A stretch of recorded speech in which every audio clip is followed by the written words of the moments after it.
J'étais dans l'avion et l'hôtesse de l'air demande à un garçon de 14 ans à peu près ce qu'il veut boire. Un verre d'eau, un verre de jus de pomme, du coca. Le garçon rougit. Il n'ose pas répondre. Il regarde sa maman un peu à la rescousse, genre « S'il te plaît maman, aide-moi à choisir ». Du coup, sa maman choisit pour lui. Et l'hôtesse de l'air fait une remarque à la maman de ce garçon de 14 ans. Elle lui dit « C'est mieux quand ils sont réservés, quand ils sont timides. Vaut mieux ça ».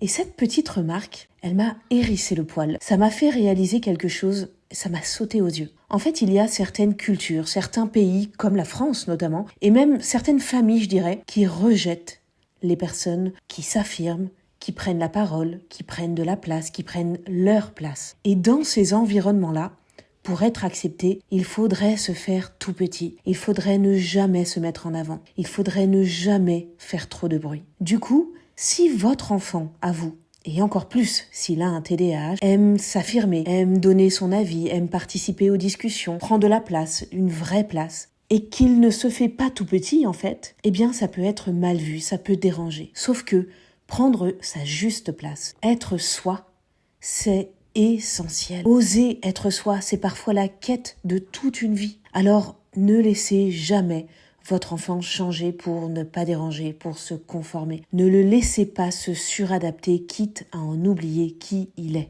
Ne laissez pas les autres l'écraser, le changer et lui faire croire qu'il est too much. Non, il est juste lui en fait. Pensez à valoriser sa personnalité. L'un de mes fils aime le spectacle, il aime se mettre en scène, il aime faire rire. Et je tiens absolument à laisser cette partie de lui exister et s'exprimer librement, lui permettre d'être lui tout simplement. Dites-moi en commentaire, est-ce que ça vous parle, ce conditionnement social ?